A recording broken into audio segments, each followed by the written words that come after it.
Good afternoon, ladies and gentlemen. Welcome. Y'all are here for day 8 of Teen Driver Education, the Hernandez Driveway. Once again, you're here live at 5 for your afternoon driving lesson with me, Steve. And today we're going to be talking about managing risk with the IPDE process. Hi, everybody. Hope y'all are having a fantastic day. It's a pretty good day for me, so let's keep it rocking and rolling, folks. All right, so we're going to jump right into today's presentation, managing risk with the IPDE process, the Hernandez Driveway. All right, folks, and it is important that we do start thinking like this because the IPDE process is what allows us to kind of prepare ourselves for emergencies that are going to come up on the road. Right? And then within the IPDE process, we'll be talking about Smith system and zone control. All right, now there are many different types of risk to consider while driving. All right, first we have driver contributed factors. This is all on you, folks. All right, and that's things like, one second, get my camera. That's a little better, I think. All right, so we've got things like adjusting the radio because we're taking our eyes off the road to do so. Being angry or any kind of strong emotion, doesn't matter. Anything that's overwhelming your thoughts and you're going back to that's an emotional state that's affecting your ability to safely drive. Now, having blurred vision, whether that be due to you were crying, you're feeling ill, or you forgot your glasses, those are driver contributed factors. Individuals still insist on grooming themselves in the car, drinking while driving, and we don't just mean alcohol. All right, you grab a can of soda at the center console, you tilt your head back, you take your drink, and then you look down at the center console, and you put your can down. That's what a lot of people do. And so now their eyes have been off the road for 4 out of the last 5 or 6 seconds. Right? So we do increase a little bit of risk there. So it's not just alcoholic beverages, and then, just covering your face with a big gulp can be problematic, folks. All right, using a cell phone is obviously against the law because cell phones are the #1 cause of collisions right now. All right, too many people have confused the word privilege with the word right. All right, okay. So now we've got vehicle contributed factors. These are things that are wrong with your car. All right, such as bald tires. Bald tires are tires that have been worn smooth by age and are in need of replacement. All right, because what's the problem with bald tires?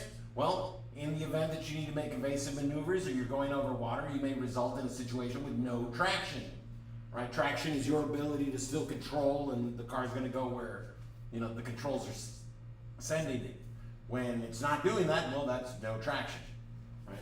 Poorly adjusted brakes, dirty windshield. What's the problem with a dirty windshield? Well, you can't see. Okay? Sometimes we got a broken headlight, and what's the problem with a broken headlight at night? Well, you can't see. It's reduced visibility. All right, worn wiper blades. What's the problem with worn wiper blades in the rain and snow? They're not doing their job right. They're not cleaning off your windshield, and you can't see. Right? And then we have roadway and environmental factors. All right, these are things that are beyond your control and you just have to deal with, like the bright sun. What's the problem when you got bright sun in your eyes? Did you guess it? Because you can't see. All right, construction, dark shadows. What can we do in dark shadows? What's the problem with dark shadows? We can't always see. All right. Snow and ice, sharp curves. There's something we can't do around a curve. What is that? That's right, it's seeing. And so as you can see, seeing is a very important part of driving. As a matter of fact, it's about 80-90% of what driving requires. Right? If you aren't looking for something, it's going to be very hard to see it.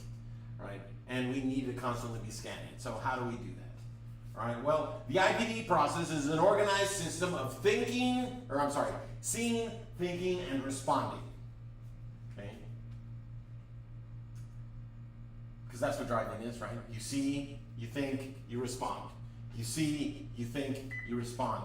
Over and over again because the situation around you is constantly changing, right?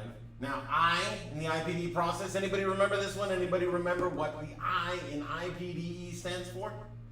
Right? I is the first step, and it's the most important. And the reason that y'all will not be as safe behind the wheel is I, until you've got some experience on you. Because the letter I stands for identify. All right, we need to be able to identify. We need to be able to see potential risks, potential hazards, and individuals that are going to potentially put us in a trouble spot. right? We need to be able to identify all those sources of danger on the roadway. Okay, then P. Okay, it's the IPDE, so the next step is P. And now once we've identified potential risks and hazards, okay, we need to predict.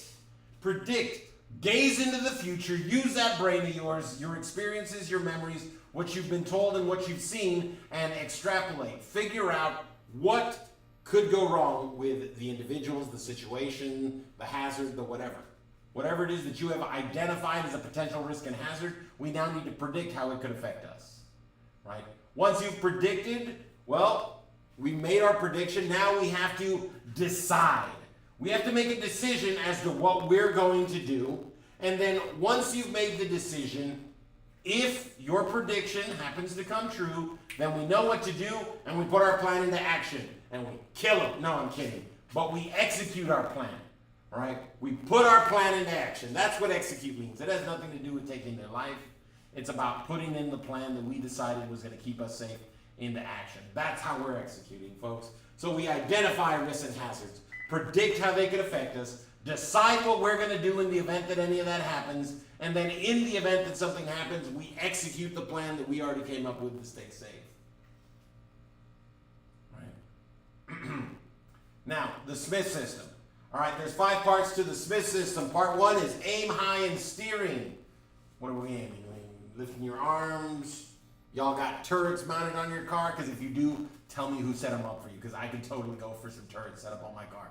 Some people in traffic that, I'd like to send a warning shot at. But see, yeah, that's the thing, folks, is that what are we aiming? We're aiming our vision, our sight, because it's not enough to know what's happening right in front of you. It's not enough to know what's happening a little bit ahead of you. We need to be looking as far down the roadway as we can. And then anytime the environment around you changes, anytime there's a change in the situation around you, we need to keep our eyes moving. Okay, if your eyes aren't moving, how can you see that traffic around you? And what do I mean by a change in environment? If a car passes you or you pass a car, that's a change in your environment. It's no longer like it was a few seconds ago. If you are arriving at an on-ramp or an off-ramp, that is a change in your environment, because you may have people merging up and changing into your lane or over directly into your lane if you're multiple lanes away from that on-ramp or off-ramp. We don't know what's going to happen, so we need to be looking, we need to be seeing. All right? So you look as far down the road as you can, try to catch those trouble spots from a distance, but we also need to keep our eyes moving, and we need to constantly be scanning. We need to be using those mirrors. All right? You should be rotating your eyes between front, boom, I'm looking forward. Something changes, now I go to my rear view. Now all of the 3 of your mirrors are rear view, folks. They all let you see back, so but the one on the inside is the one we traditionally call a rear view mirror. All right, the other one gets called the driver's side or the passenger side mirror. Rear view is generally speaking about the one on the inside. So first we look at that one. Why? Because in the event of an emergency, we need to make sure we're not going to get rear-ended. So we check behind us. Make sure there's no one following too close. Then we need to make sure that the driver's going to be okay with what's going on. So we check on the driver's side. Well, why? Is the driver's life more important than the passenger's? Absolutely not. But if the driver gets disabled, who's going to drive the car? So we look at that side next. And then once we verify that our back is clear and our left side is clear, then we look at that right side mirror. Now, you should not take your eyes off the forward direction for more than 3 seconds. So if there's a lot going on behind you and you actually have to stop and look at that for a couple seconds, bring your eyes back forward and then go to that side. If nothing's going on there, as soon as you confirm nothing's going on, you look back forward. Or you can go directly to the other side. Now, if we do see that there is stuff going on there, maybe we're going to look forward and then check back on that mirror to make sure that we're seeing everything that is happening around us. Right? But we want to constantly, no more than or no less than every 3 seconds, look forward. Because 3 seconds at highway speed is a football field. What kind of bad stuff could pop up in front of you in the length of a football field? A bit more than you think. I mean, it's fast, folks. 3 seconds going 70 miles an hour is 115 or 315 feet. Okay, that's 305 yards or 105 yards. That is a ridiculous amount of distance. That's why we don't take our eyes off the forward direction for more than 3 seconds, right? And generally we want to be looking back more often than that. I use constant glasses back and forth, but if you can do the whole circuit in less than 3 seconds, nobody behind me, nobody to the left, nobody to the right, everything's good. Well, then that's all you need to do. But anytime there's a change in the environment, we check.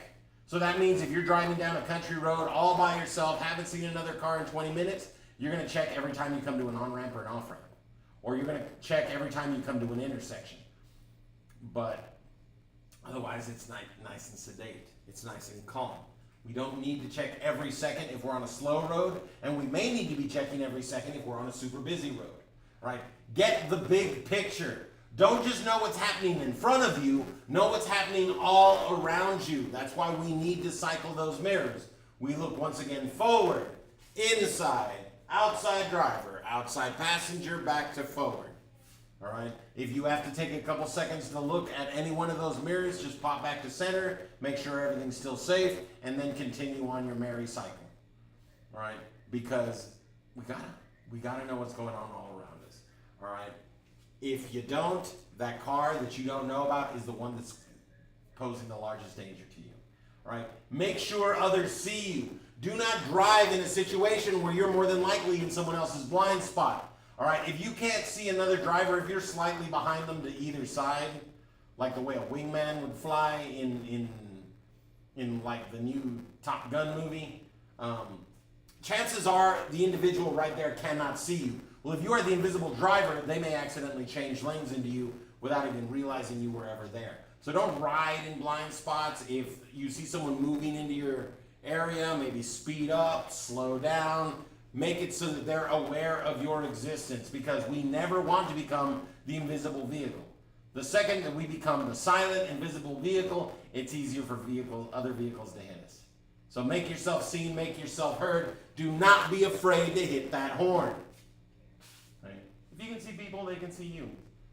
If all you can see is like their elbow, then you probably need to change your position. Otherwise, you're in danger. All right? And always leave yourself an out.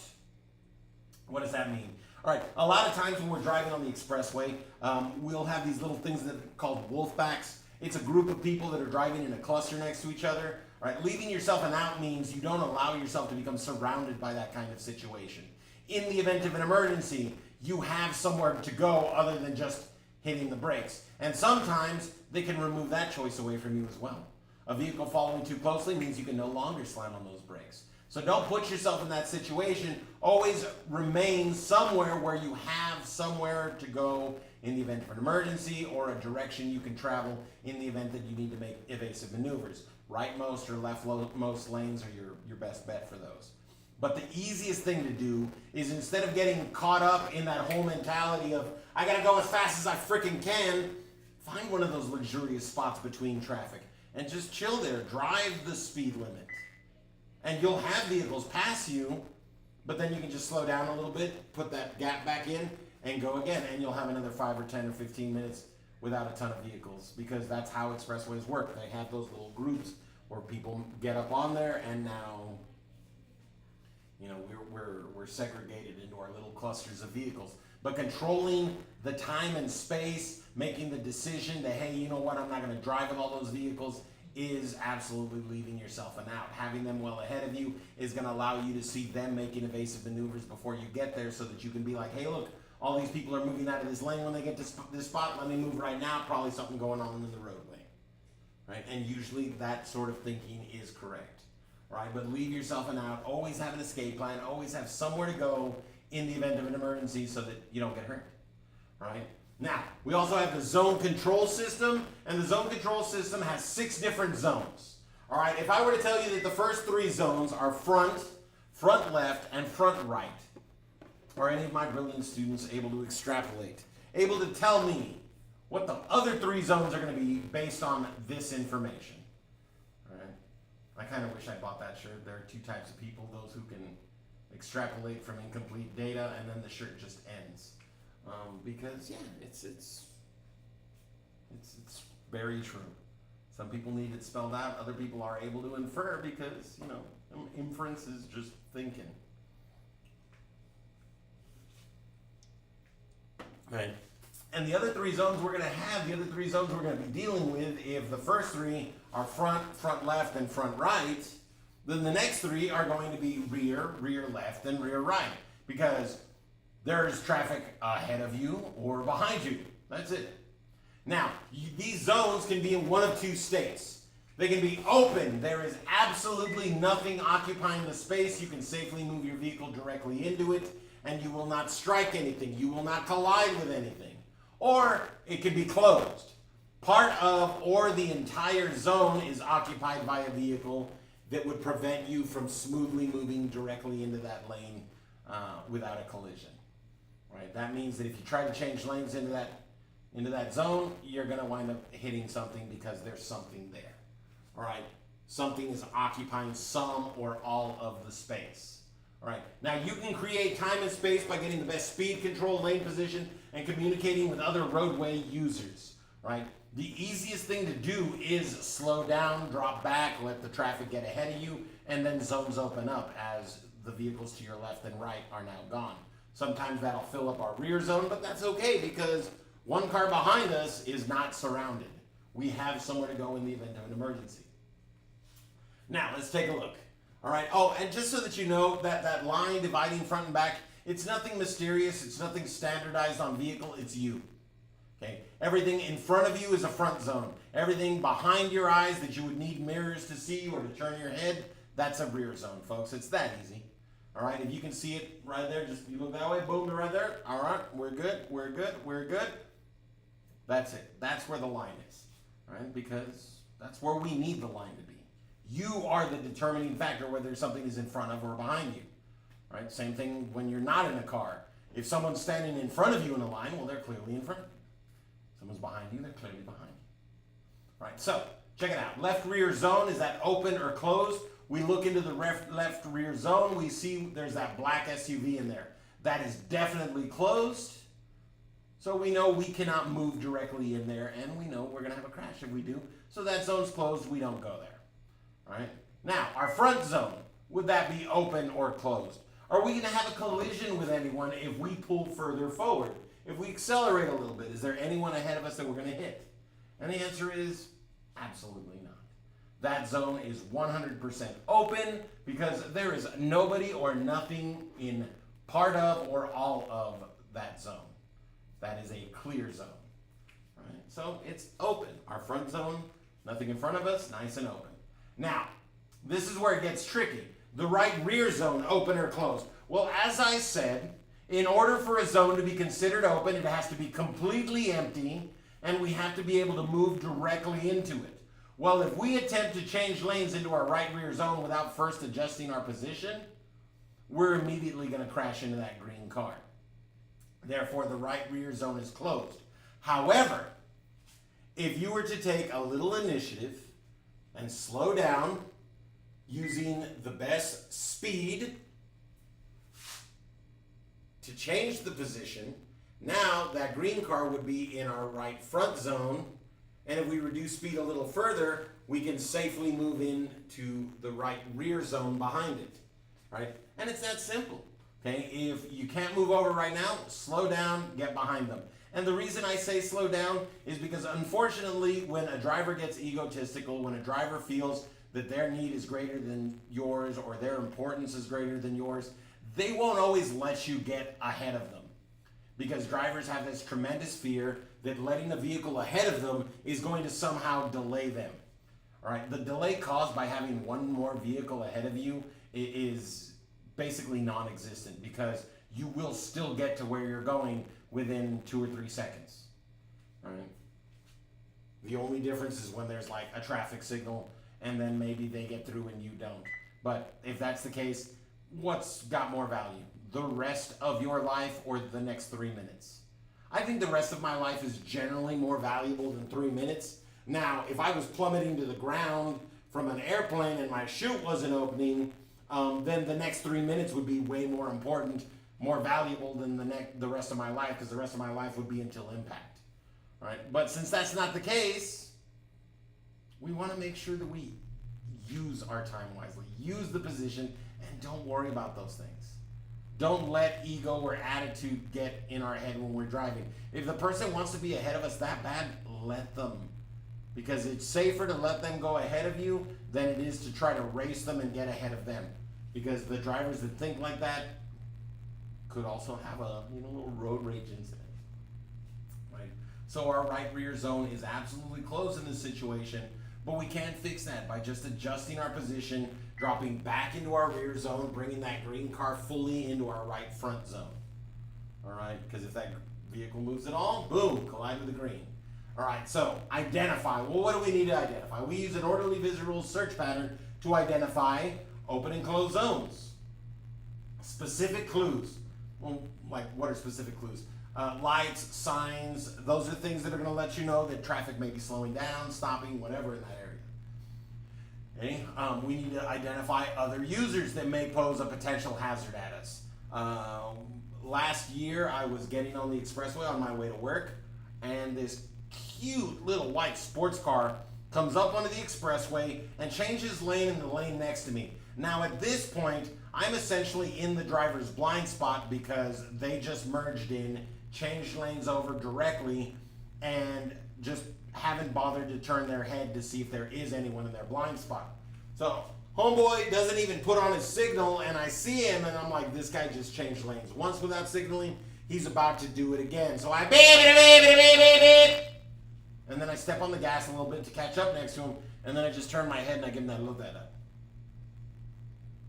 And then he gets that like pale, I just almost fainted look, because he realized that his tiny little vehicle would have gone under mine like the wedge that it is, and I would have probably wrecked, he would have wrecked, and none of us would have been happy or alive after the incident.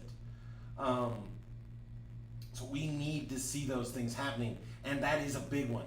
All right, when individuals come on to an on-ramp on the expressway, we can expect that they're going to move over. Like 5-10% of the time, they just go right back off because they were avoiding a traffic signal, which is illegal, by the way. An officer, if they see that you're getting up onto the expressway just for the purpose of avoiding a traffic signal, could, because the way the law is written, it is technically within there, that they could give you a citation for avoiding a traffic signal. But generally that citation is when you use like a parking lot to do that. Like, for instance, let's say you were coming to, I don't know, HEB over here on Texas, right? And you pulled into our plaza where our driving school is located, and you went through the back and you went straight over to Pike, and then you turned over to go to HEB. Okay, you avoided 2 traffic signals by cutting through our parking lot. Law enforcement can give you a citation for it, right? If you're gonna go somewhere, you take the roads, okay? Jumping off and avoiding traffic signals is against the law if you pose a risk to other drivers, right? So we need to identify other users and their actions, all right? We need to identify roadway features and conditions. We need to see when stuff is flooded. Like the other day, it rained a little bit, and I was on a lane that floods a little bit, so I was driving 40 miles an hour when everyone else was going 55, because if I hit me some water, I didn't want to hydroplane, skid, crash, and die. That's a bad way for drivers that instructor to go out. Make a silly mistake while driving. So I don't do that. I drive as safe as I can. But we look out for things like potholes, locations where the road may have flooded. We also got to pay attention to traffic controls, because if a light goes red, we can very well expect that everyone got to stop. Right? We also look for lights, signs, and police. Right? Because police can cause a traffic jam. They pull someone over in the wrong area, or there's an accident. We see cop cars down the road. Maybe we take another route to avoid all that nonsense. I've done it to avoid getting like hung up, and I've tried to just go straight through it thinking I can make it anyway, and been late to work. So, you know, it's a mixed bag, folks. Now, please, somebody look at this image and tell me what they see wrong with it. Now, a couple of you are probably thinking, why are all those people standing on the roadway? And oddly enough, the people standing on the roadway are not the scariest thing about this picture. They are not the proof that some people are just oblivious to a deadly nature or to a deadly level of what's going on around them while they're driving. What is in fact proof of that is, if you haven't spotted them, that vehicle right there. Now, that vehicle is currently on a drawbridge. Now, since we don't have these down here, let me explain a drawbridge just a little bit. All right, a drawbridge is a fixed length segment of bridge that has very, very, very powerful pneumatic lifts that actually open up the bridge so that boats can travel through channels, waterways, things like that. Okay. They open up to an angle that is so steep that a car caught on them, if they're not at a nearly perfect angle for the direction, could easily be caused to tumble. So the driver of this white vehicle is, or light gray, is super lucky they're straight as an arrow, because now their brakes are doing the best they can to keep them from, moving, right? But if they were angled slightly because of a panic stop, that could have initiated a tumble once the bridge got all the way up to its position. And this bridge is stuck that way until the boat is done using it. Now, at the bottom of this, there's these giant metal claws, and if you look at it, it almost looks like fingers designed to catch debris, garbage, junk, so it doesn't fall down and land on the boats. Well, if this person was a little bit unlucky, maybe their brakes wouldn't have worked and their vehicle would have continued to roll, maybe it would have gone into a side tumble, and that would have caught them. And those systems aren't designed to easily extricate people and vehicles from that situation. It's actually there to make sure that everything moves to the side and is less likely to hit a boat or vessel passing underneath. Okay? But this person ignored signals, other traffic. Gling, gling, gling, gling, gling, gling. Because just like a train, there are bells and noises and bars. Look, you can see them going right across, blocking the roadway. And this person was thinking to themselves, I made it through before it stopped me. Not realizing what they were about to do. Now, had they been 20 feet further back, they would have gone into the drink or landed on the vessel that was passing underneath. Either one would have more than likely resulted in death. One of them could have resulted in hundreds of thousands of dollars worth of damages that they may not have been able to pay for, even if they did survive. All right, folks. So we need to be paying attention to what we're doing and what's going on the road around us. All right. Now, predict. We need to use knowledge, judgment, and experience to predict the actions of other users, the best speed, the best direction, the best control. Knowledge. Well, we're working on the knowledge part. That's us talking to you. So that's going to improve as time goes on, because knowledge, you also have judgment. And judgment is based on previous experience. That's why teens don't have the best judgment. Right? Previous experience means you have already gone through something similar and you're able to use your better judgment to figure out what someone's going to do. Well, y'all don't have that practical experience. Y'all don't have that life experience, so y'all don't have the best frame for judgment. All right? And then experience, well, y'all have none that matters. Because though you may have learned to drive already, the way we teach you is going to be generally different. Now, I'm not going to say that every parent out there teaches their children to drive the wrong way, because I've encountered a handful of individuals that, I straight up wanted to hug their mom and dad for how good a job they did teaching them to drive. But I can count those number of people on one hand. All right? And then I have probably 10 times that many students that had some dangerous habits that they were engaging in while driving. And we stop that. We correct that. We let you know that you can't be doing that stuff because it puts you at risk, it puts you in jeopardy of legal issues, and you could get hurt. Right? So we are going to help you become better drivers, but the experience you have right now may not be worth a hill of beans, even if you do drive a bunch. Right? Because were you driving the perfect way? Were you driving the right way? Were you doing everything the way you need to be doing it? Usually not. A lot of times there's a couple things we need to fix, and rarely there's almost nothing, and rarely it's almost everything. Right? But it happens, folks, and it's nobody's fault. That's why driver's ed is now mandatory, because we need to make sure y'all learn the proper way.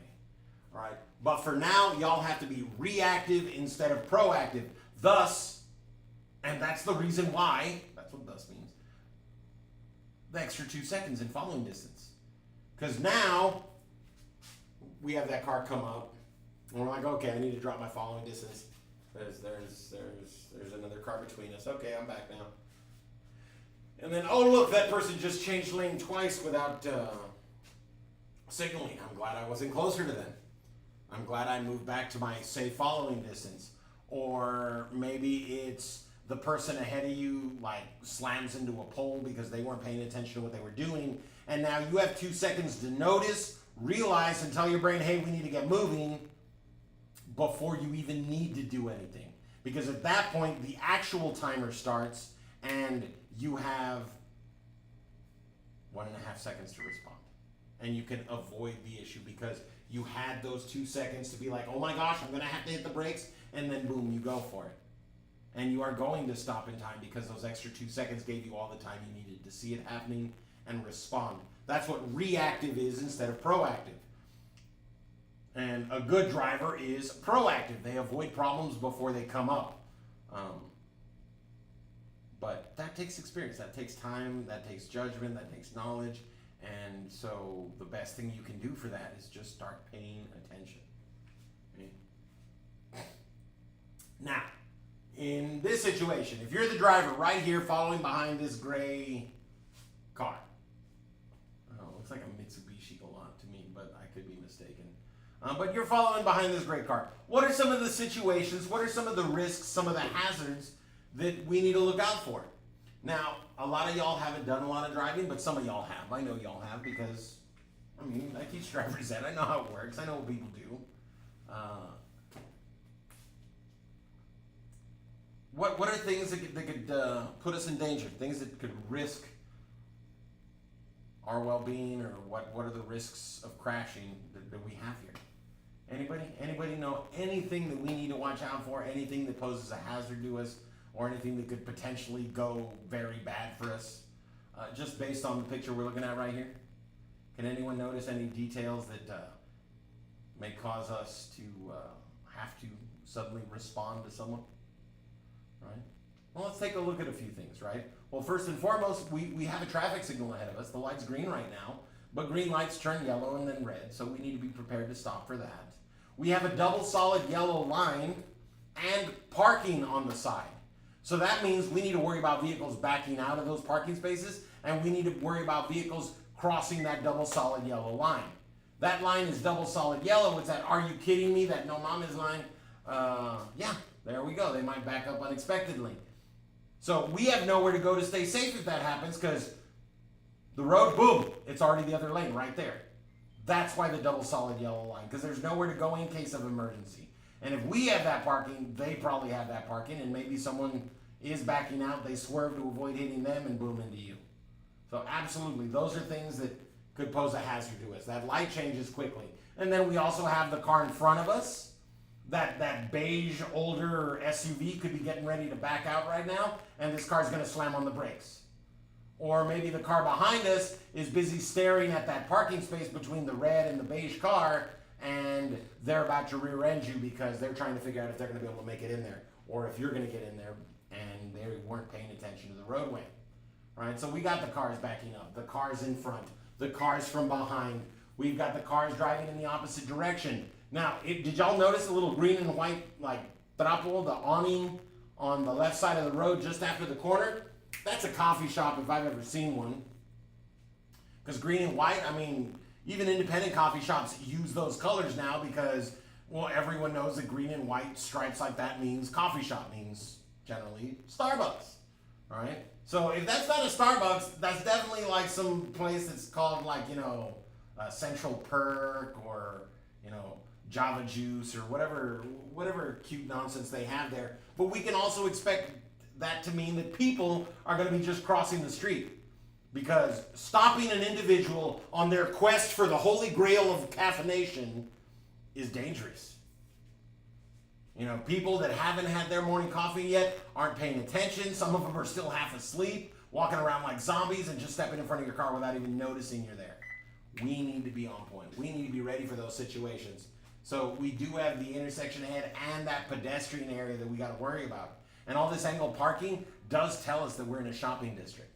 All this angled parking and the double solid yellow line is telling us that there is lots of stuff going on in this area, and we need to be looking out for all of these things and more, right? Because we could also have just general children at play in this area as well, all right? Because, you know, you go shopping with your folks, kids, they start getting out of hand, all right? Now here, what do we notice? What is the first thing we notice? And almost everyone sees it on this Mustang parked ahead of us. It's either a Mustang or a Taurus. I think it's a Mustang, though. It looks like a 96, maybe a 97. Kind of like the one my brother had. That he killed. But right here, we've got this guy or a lady, and their tires are kind of turned. And if you look at all the windows, you can actually tell that the driver's side is open because it lacks that little bit of glare that that little triangle window behind it has. It doesn't have that reflection, that glare that the back windshield has. Right? So is this car parked poorly, or are they fixing to take off? Did they just get here, or is it time to go? Right? We don't know. So they may just try to pop out ahead of us. And if you look at the stickers on the windshield, that maroon one, that one screams parking permit. That means this is probably university parking. If you look down the road, you can see cars facing this direction. If you look closer, there's that little sidewalk right there. There's a sign facing the other direction. And seeing as how it's not a big square sign, it's a vertical rectangle. It's not a do not enter sign. It's not a wrong way sign. It's probably a speed limit sign. Or a pedestrian, no, it's not even pedestrian crossing because it's not a diamond. It's not warning people about anything. So this is a two-way freaking street that we're on. Right? There is a lot going on here that we're leaving unaddressed, but that car is just sus, right? It's just, everything about it makes us think that maybe they're going to hit us if we try to pass them, so we need to be careful. Right? And stuff like that happens, folks. People don't look. Okay? Now, then we have to decide. Decide what? We decide to use one or more actions to change or maintain speed. Do I speed up or slow down to change my lane position?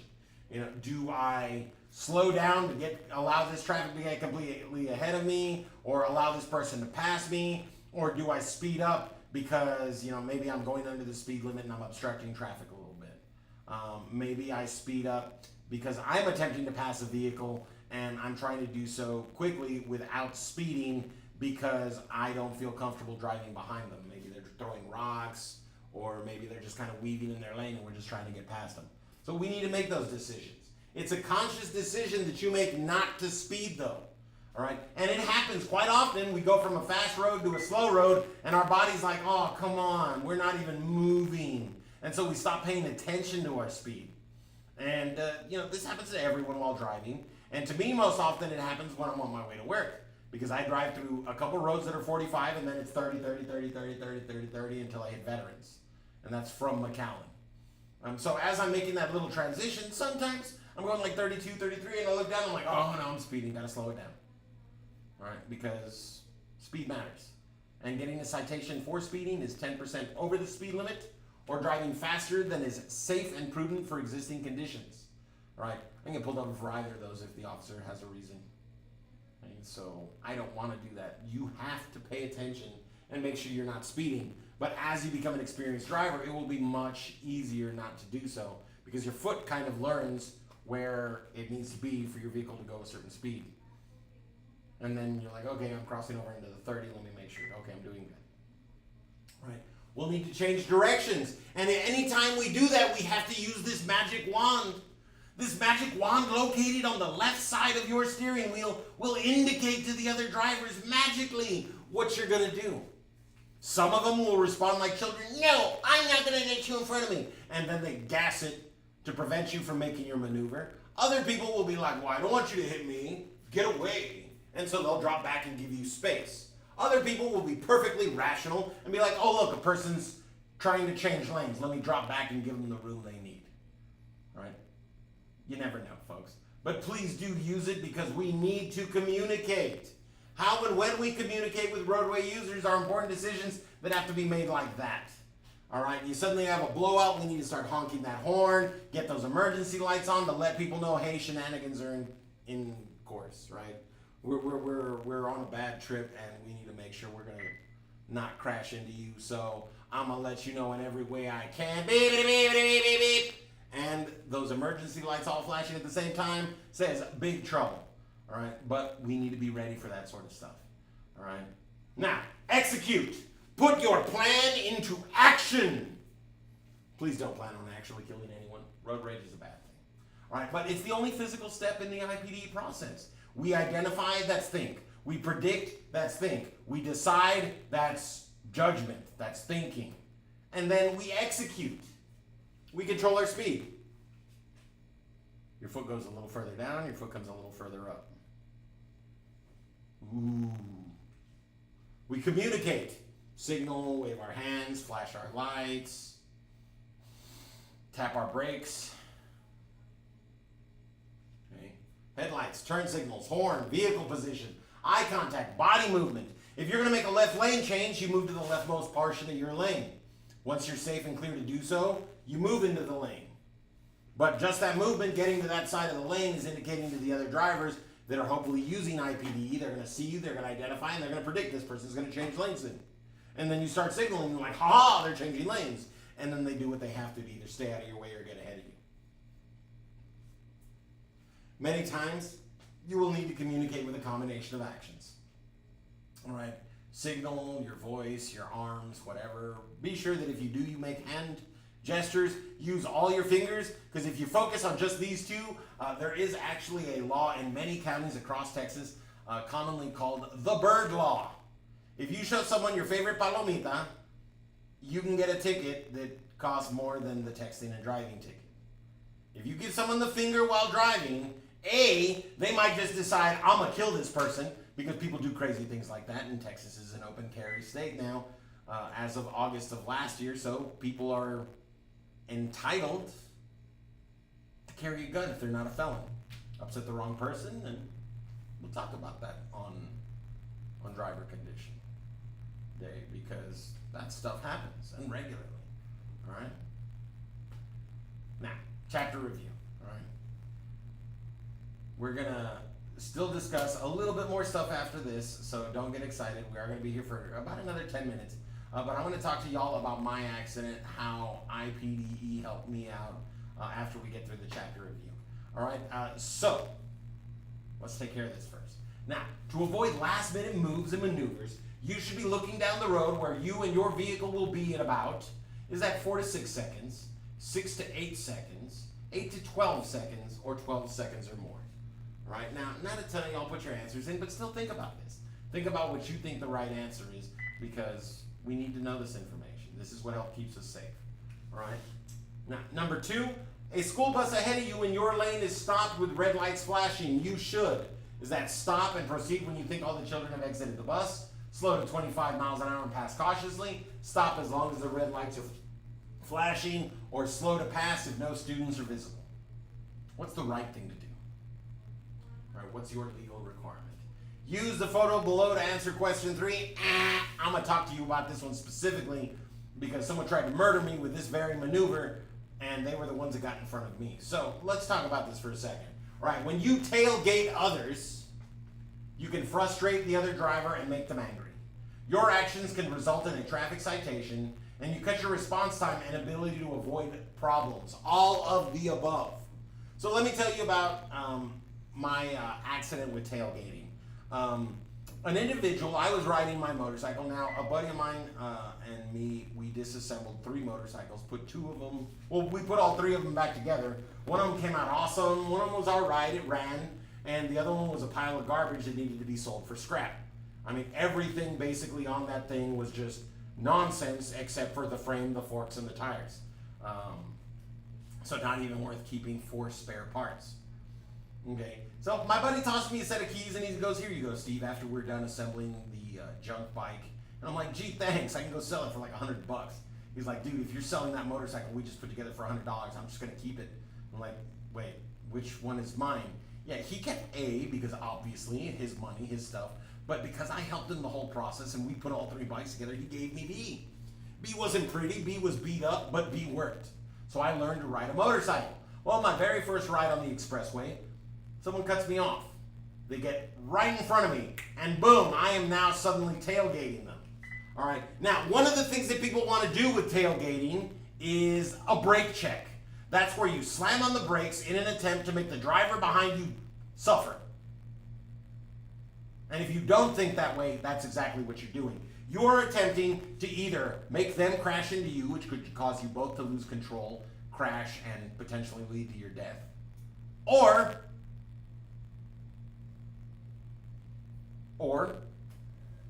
that tailgater is just gonna like crash into you and then ha ha ha ha, it's their fault, I'm gonna sue them. That's the mentality that people have. But remember, the law prevents us from making others pay for the consequences of their poor decision. So a brake check is simply a very complicated form of attempted murder-suicide, right? Do not do this. If the other person is injured or even killed in the brake check and you survive, when you tell the officer or when someone else tells the officer, listen, the car with the dead dude was following too closely and then the other one slammed on the brakes for no reason, and that's when the crash happened, and then this car careened off the road and they went into a ditch and drowned, or whatever the cause of death was. Whatever the crash was, maybe the vehicle rolled over. Who knows? Okay. But the simple fact of the matter is slamming on the brakes to attempt to punish someone for driving too close to you from behind is an attempt to kill someone. Now, let's go back to my story. These dudes cut me off and think it's amusing to brake check the motorcycle. Well, I was just learning to ride a motorcycle, and there's this very critical piece of information about side skids that basically every biker will give you once they know you need it. And that is, oh, well, if you have a side skid, all you have to do is put the vehicle into neutral, put it back into drive, and the bike will autocorrect. It will whip itself back into the proper orientation. I didn't know this. So these guys cut me off, slammed on the brakes, I hit the brakes. My motorcycle started skidding sideways. I was still flying at them at 60 plus miles an hour, but now I was not going in the direction that my vehicle was pointed. I was going sideways. So I did the only thing I could. I swung my leg over, threw all my weight to one side, and laid my motorcycle down, and I rode it like a toboggan for about a half a mile. Now at this point I got thrown off by the bouncing and jeering and jarring and jumping, but that's okay because I tucked and rolled, hit the center median, stood up, went thank God, grabbed the pole that happened to be right next to me, and then 18-wheeler, 18-wheeler, 18-wheeler, 18-wheeler. This punk nearly killed me because they thought it would be funny to slam on the brakes ahead of me. So you can't frustrate another driver, make them angry, and create a road rage situation, okay? Your action can result in a traffic citation when you tailgate because when you are too close to another vehicle, you don't have a good response time. You don't have the ability to avoid the problem. And you cut your response time and ability to avoid problems to zero. Well, they got in front of me, gave me a problem that I had no time to avoid, and my motorcycle got run over by a half a dozen 18-wheelers in rapid succession. There was nothing worth salvaging left. Even my engine was in pieces scattered down the roadway. I made a call to police, told them that I saw the accident. Bike wasn't registered in my name yet. I was kind of young, didn't have a license. I panicked. I made a bad choice.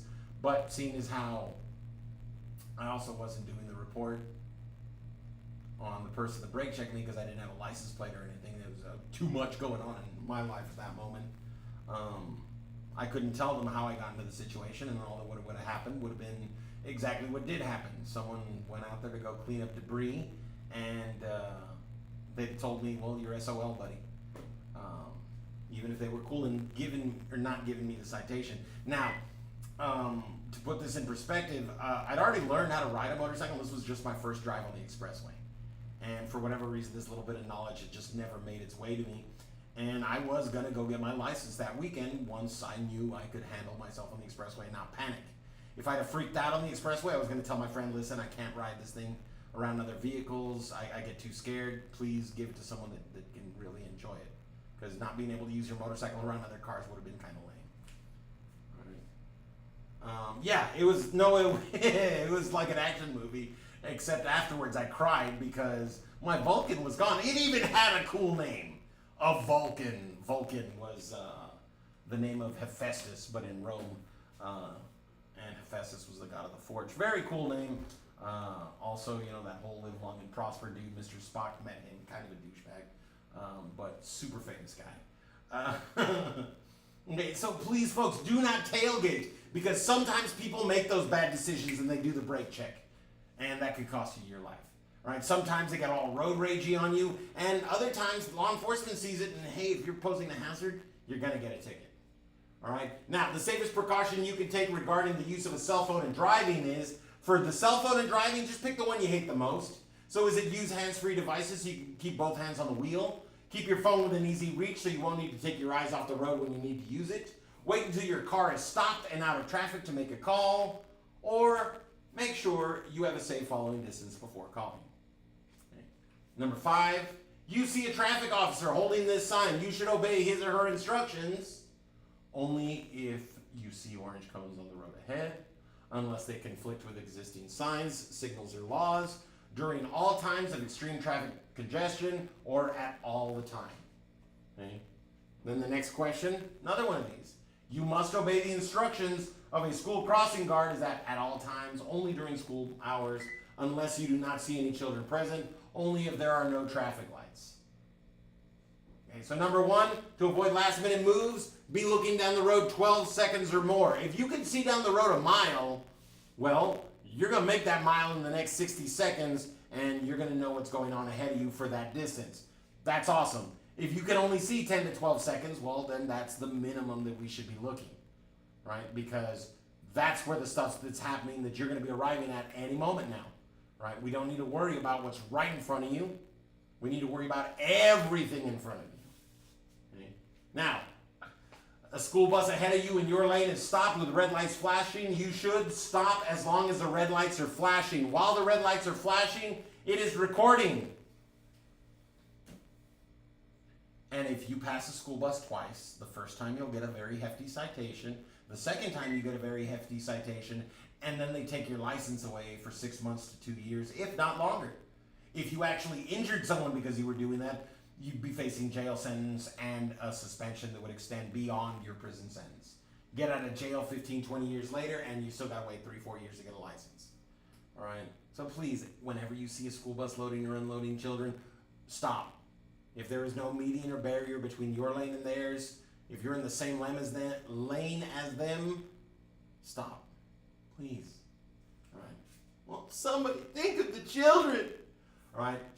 This one is obviously all of the above. All of these things do and can happen. And we need to not do this. All right? You need to have that safe following distance so that you can stay safe. Number 4, the safest precaution you can take, the one you hate the most, was probably waiting until the car is stopped and out of traffic before calling. And that's what we should be doing. All right? I will generally not make a phone call while driving. I've got my Bluetooth. I can just double tap to answer if a call comes in from someone that's not going to piss me off. But like, if my dad calls while I'm driving, don't answer. He elicits an emotional response out of me way too often. Okay. My little brother calls me, I can answer because all I have to do is be like, hey, I'm on the road. I can't afford to hear any of this nonsense. And he will gladly stop talking about stuff that's going to upset me or whatever. Or not give me bad news. He'll be like, you somewhere good? No, I'm driving. All right, we're going to need to talk a little bit here. And then I start worrying. But anyway, all right, so call after your car is out of the roadway. All right, and until you're 18, it's the only thing you can do. Anything less than that is illegal. Now, if you see a traffic officer holding this sign, you should obey his or her instructions all the time. The second someone puts their life on the line standing in the roadway to help you get somewhere faster, you be awesome and don't run them over. Follow their instructions so that everyone gets to stay safe and you still get there sooner. All right? Always follow the instructions of anyone who's standing in the roadway for the purpose of making your trip safer or making your trip more efficient and faster. All right? Now, you must obey instructions from school crossing guards once again at all times. This is an individual whose purpose is safety. Now, what if you're like, well, it's 3 o'clock in the morning. What the heck are they doing? This guy's old and crazy, and I don't believe it. And then the volleyball team that just won the national championships came back from Houston and just barely got back, goes running across the street. You plow him down because you were like, oh, this guy's crazy. Yeah, schools will send out children or get them back from trips at all hours of the day. I was super active in high school, and I can think of 3 instances where we left in the middle of the night. I went to San Antonio with student council. We left at 3 o'clock in the morning, and there was a crossing guard out there making sure that we all made it safely to the bus pickup zone. Right? If somebody disregarded him, they'd have very likely hit a student council member. Right? ROTC, we went on some trips, and we would get back at like 10, 11 o'clock. Sometimes we were meeting at 5 a.m. to go somewhere to go do stuff for the next 10 hours. And so, it'd be 5 a.m. on a Sunday or a Saturday, not even a school day. It happens. Okay, now, if you're out there and the guard is waving people through and smiling and waving at people, but there's no one there, then maybe we call 911. Maybe we got a situation where there's some dementia going on. All right, but if a guard is just standing there with a sign and there are not people rushing at your car getting ready to steal it, just give them the benefit of the doubt and assume they're holding it up because people are right there on their way. People that you just can't see because of whatever reason are about to cross. Okay, so please obey their instructions at all times.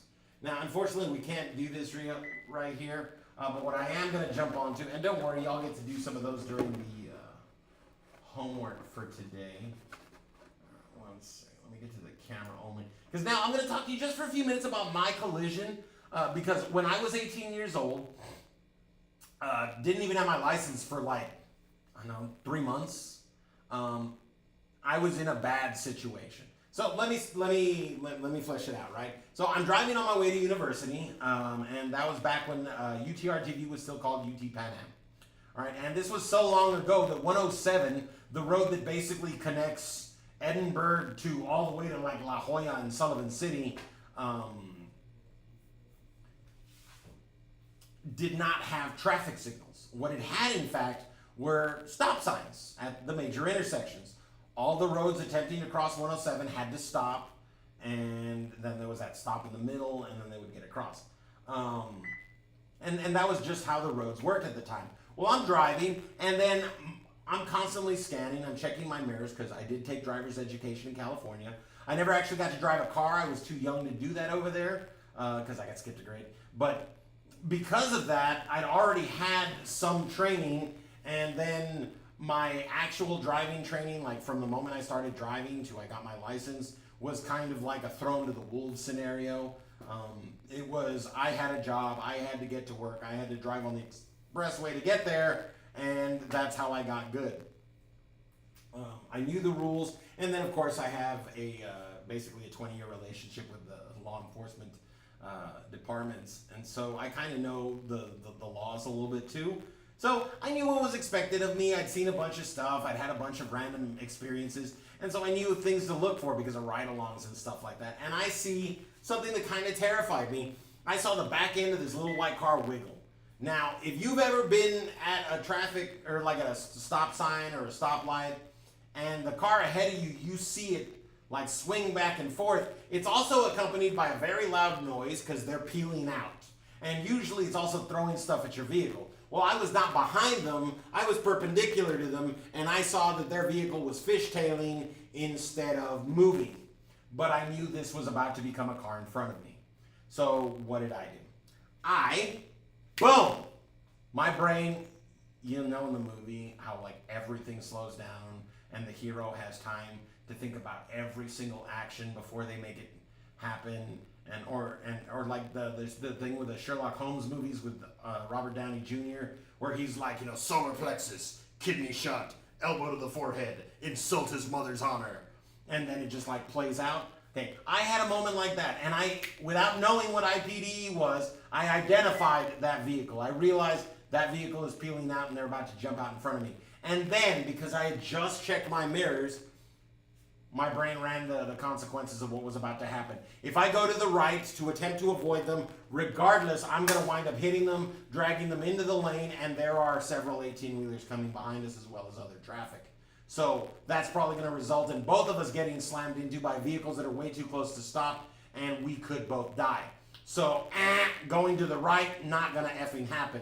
Go forward, Steve. If I go forward, I'm going to T-bone her. That means I'm going to hit her perpendicular on the driver's side door.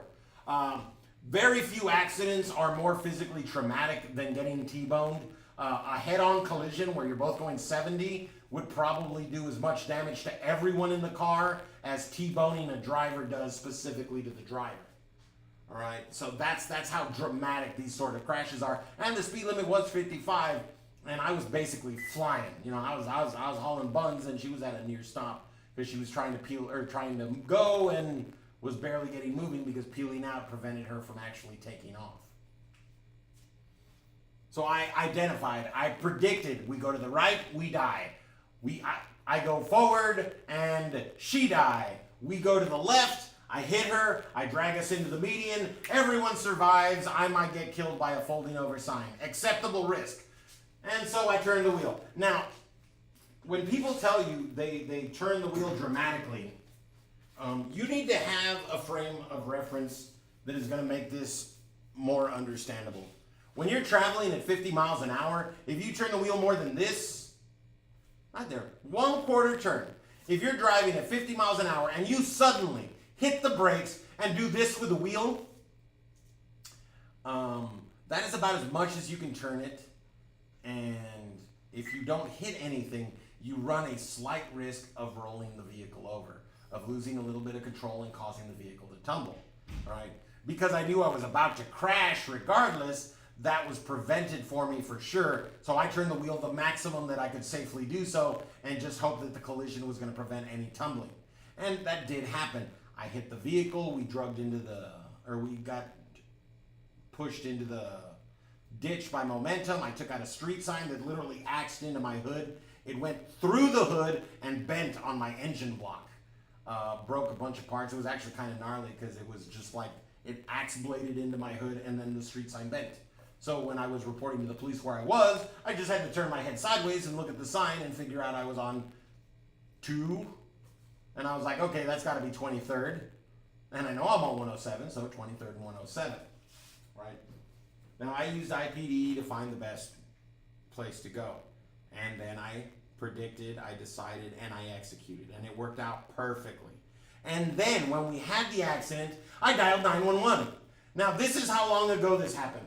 911 back then used to be star 911 from a cell phone. The star would indicate to the phone to detect what network or what area you're currently using the network in, and that would pick the best department to connect you with.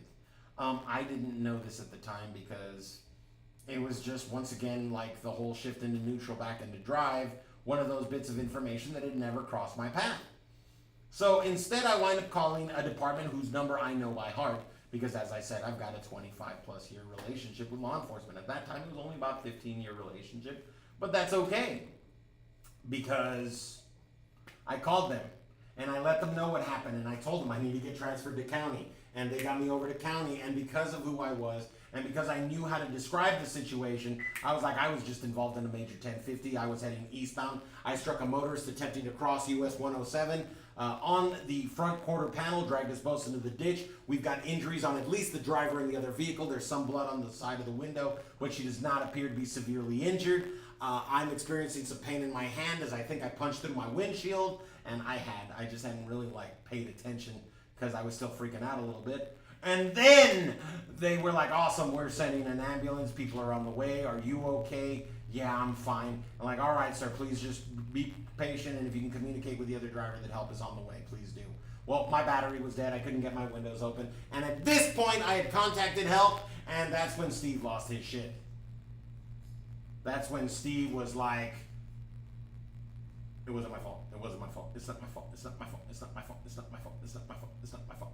And that's how the paramedics found me 20 minutes later. And that's how law enforcement found me 10 minutes after that. And they together pried my hands off because once everything was done, I gripped that wheel and started thinking someone was going to blame me for this. And the other people that stopped, that 18-wheeler that stopped a half a block past where we collided, actually came back and hey, I was the first vehicle behind him. This guy, they went that way. Had she come in front or the other way, I'd have just killed them all. And this is all within earshot of me, and I'm still, it's not my fault, it's not my fault, it's not my fault. And the cops come over in the ambulance and like, Miko, it's okay. It wasn't your fault. We already talked to people, and that guy right there says it wasn't you. You did everything you could, and we're gonna look at it. And yeah, and they confirmed that I literally did everything I could to minimize that collision. Had I made any decision other than the one that I had, the officer was like, that young lady would have probably died. You, that young lady, and her passenger would have probably died had you gone to the right. Right? So because I was able to use that, I was able to preserve my life and their life. But I didn't know how to explain this to other people. I didn't know how to go, I identified a risk. I predicted what was going to happen. I decided what I was going to do, and then I did it. I couldn't say that. I was like, man, I saw her, and I just had that slow motion moment. And then I did what I had to do. But see, IPDE just labels it. IPDE makes it so that we can teach ourselves to think this way. And this is a great way to think even in life, ladies and gentlemen. Check this out. All right, so you and your little cousin are like 10 years old, right? And they're like, hey, let's play baseball in the backyard. And decides to stand facing the house or facing away from the house to pitch to you while you hit towards the house. Now, boom, suddenly we employ IPDE. We identify potential risks and hazards. Hey, if I hit this ball, I could hit the house. Predict what's going to happen. If I break a window, it's matush. Decide, hey, we need to get you going the other way so that this doesn't happen, and then we execute. And it saves you trouble. We do it on the roadway, and it saves you trouble. You identify, hey, this vehicle's coming up. They didn't use their signal when they changed lanes. Let me make sure that I'm not in their blind spot. Let me make sure that I'm not right next to them in case they do that again. Right? That's identify. You predicted, you decided, and then you did it. You executed. You put yourself in that position in case they did it again and they didn't hit you when they did do it again. Right? Knowing how to do this, knowing how to explain this and break this down is what is going to make you a safe driver. Because the safest drivers think like that naturally. They're always on the lookout for danger because that's how we stay safe. Knowing the labeling, the process, and what to do makes it so much easier to actually perform those actions. Now, if we tell you you need to learn to watch out for traffic and see what they're doing, and then you need to like be ready to respond in the right way, that's not really helping you much. It's not really defining it real well. But IPDE itself is excellent because we can apply it to any situation where there's risk, where we think there may be risk. Okay? I want to go out with my homegirl's ex-girlfriend. What are the risks? That was the situation I was in life once. I wanted to date a friend of mine's ex.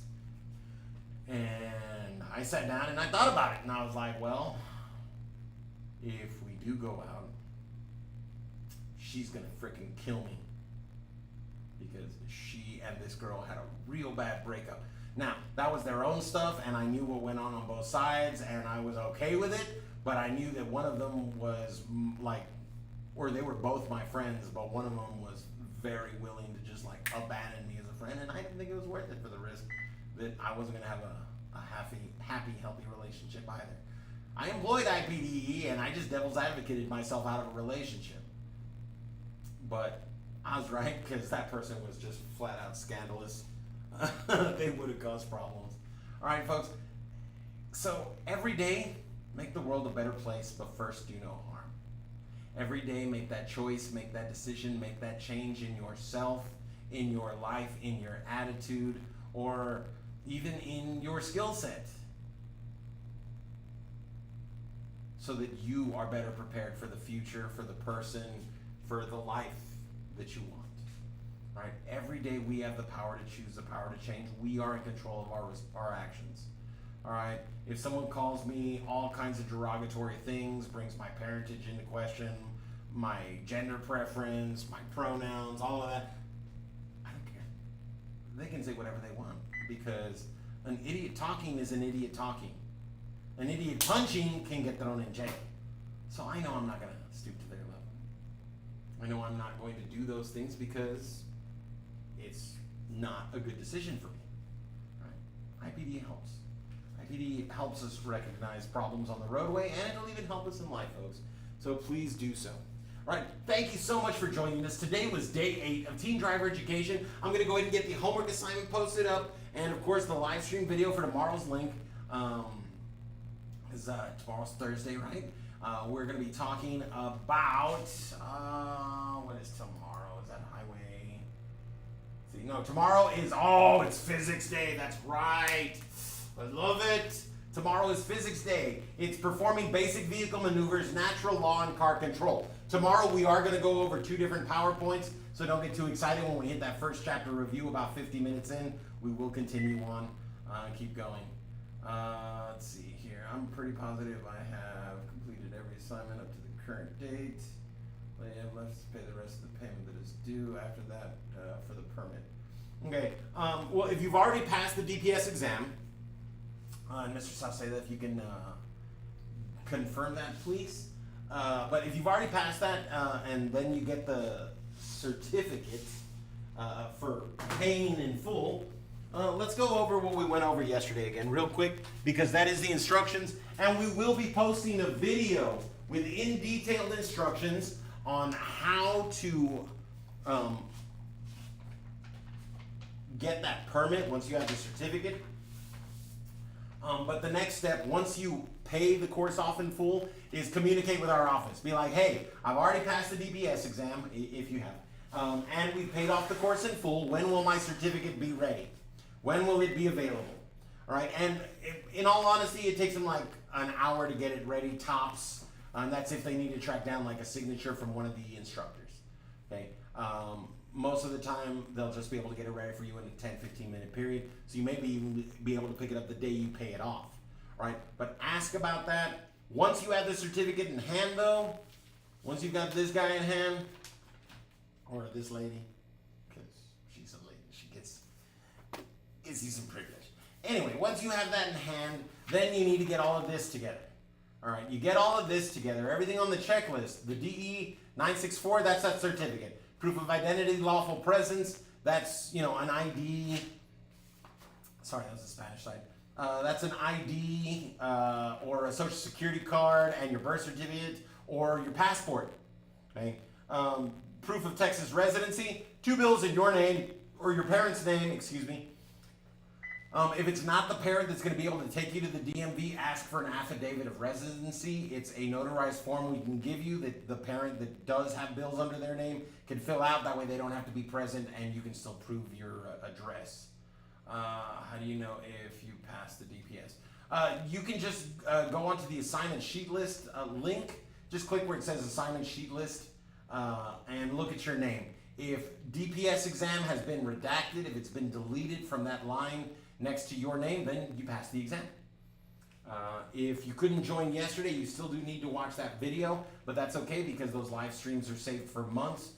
You can watch that at your leisure, and you do need to get that assignment completed so that you don't fall behind on that one. All right. What else do we need to get together? A social security card. All right. If you are a resident alien with a resident alien ID number, that is sufficient. If you have a social security card, then that is sufficient. And then verification of enrollment. That's that one that you get from the school, and that's the one that they may be able to delay if you're not doing awesome right now. All right, folks, so keep those grades up. Make sure you got that good attendance so that when you go to get that VOE, they can't stop you. And then the DL14B, that's this form right here that you fill out at DPS. We give you a copy, like I said, so that you don't have to. So you can go in ready to knock it out. Just be like, here's everything I need. Let's check my eyes, take my picture, and get me the heck out of here. Because that is really what becomes of the process once you've got the certificate in hand and you've gotten everything else together. Now, you don't have to wait for everything else to get together. And there may be a slight delay on posting the video on how to, or like the reminder. You can always watch the end of this video. You can look at the checklist and the sheet. Remember I told you that there's step-by-step on how to get the driver's license. You just go follow the instructions all the way up to getting the permit. That'll tell you what to get the permit. And the reason I say this is because the video with the instructions on how to get your permit also contain instructions on how to attempt to schedule appointments for your drives. And since that policy has changed, I don't know if we're going to need to update that video before we can post that for y'all. All right, so if we do post that up there and it's talking about requesting a bunch of different drives, just disregard that old policy. We'll get that video updated. All right, if we don't get a video posted, then that's the reason why. But the envelope that we give you is going to tell you everything you need to have with you. It's going to tell you everything that you need to get together and take with you to the DMV. As long as you do that, take that little bit of cash, they'll gladly give you your permit after just an eye exam and taking your photograph, right? Because you already passed the DPS written test when you took driver's ed, so you don't have to worry about anything else. It's just submit, eye exam, photo. And when they say picture, they're not going to give you 10 seconds of warning. They're going to say, please look directly at the camera. And you're going to be like, what? And they're going to go, shh, and that's your picture. Huh? I've seen a bunch of those. All right. I have seen SpongeBob SquarePants pajamas. I ain't naming names, but a driver's license photo, and I was like, were you wearing a SpongeBob shirt? And boom, blushed. Remember, your driver's license is something you're going to show off, and they're not going to be awesome about it.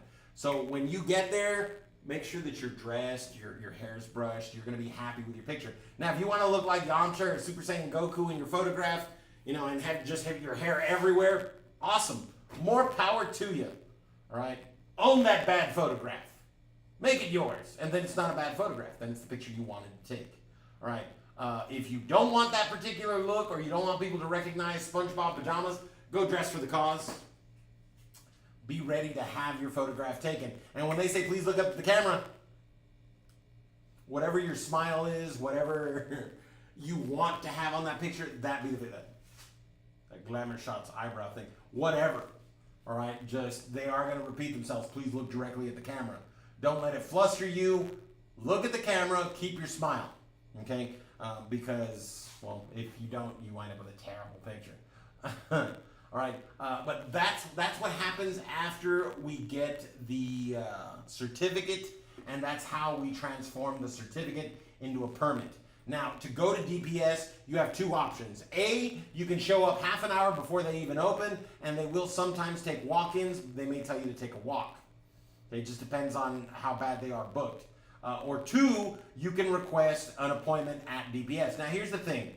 All right, if the one closest to you is telling you it's going to be 3 weeks before you can get an appointment, but you could drive for 20 minutes and maybe go to the one in Far if you're in Weslaco, or go to the one in Weslaco if you're in Far, and they can get you an appointment the next day, it doesn't matter which one you drop it off at.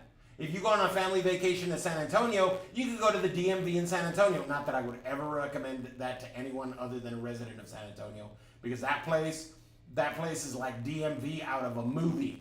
I ain't even joking. Those people there are just tired of their jobs. It's kind of amazing because it is kind of that stereotypical DMV environment there. But hey, they're dealing with hundreds of irate people. We can understand why people get a little grouchy about it, right? But it doesn't matter what DPS you drop it off at, right? As long as you drop it off at a DPS, they do the eye exam and they take your picture, you're good. The paper they give you that day will be a permit. The one you receive in the mail is your permanent one. That's the one you got to start carrying around with you at all times. It'll expire when you turn 18, regardless of what it's become. If it's still a learner's permit, you got to renew it before you turn 18. If you've gotten that first provisional driver's license, renew it before you turn 18, and it becomes a full license. Right? If you have one of those two before you turn 18, you will need to renew it before, within 60 days of your 18th birthday. If it expires, you got to go through the rigmarole again. Go back down to DMV, have them check your eyes, take your picture. Don't do that. Renew. Okay? Let's see. Anything else? Any other questions? Anything else that I can help you all with before I let you go? Because we do have plenty of time for question and answer. But yeah, my life is kind of like an action rom-com disaster movie. I have improbably bad things happen to me. I have improbably weird things happen to me. And I have a really good memory for events and causality. So I like telling the stories. And some stories are ridiculous. Other stories come in handy because they do serve a lesson. And man, the fact that I use IPDE without knowing it, I love that I get to teach y'all IPDE. All right. But I'm not seeing any other questions, issues, or concerns, and we're down to 8 on the population. So for my diehards, thank you so much for hanging out. Thank you, everyone, for joining us. Today was day 8. We'll see y'all tomorrow for day 9 of Team Driver Education, the Hernandez Driveway. Same bad time, same bad channel for your live at 5 afternoon drive with Steve. Bye, everyone. Be well, be safe. Work on that observation. And let's see, you already finished the DPS test, and you have the email proof, but it still says it's not done. No problem. We'll get that updated. Mr. Sauceda, if you can check that one out. Goodbye. Thank you so much, everybody. Like Deadpool on a unicorn in a rainbow shirt. I hope you all like this one. I saw it online, and I was like, yes, that is absolute perfection. Just like y'all, folks. Everyone, I'll see y'all tomorrow. Bye. Be safe, be well, and like I said, observation. Start working on it now so we can be safe. Deuces, everybody.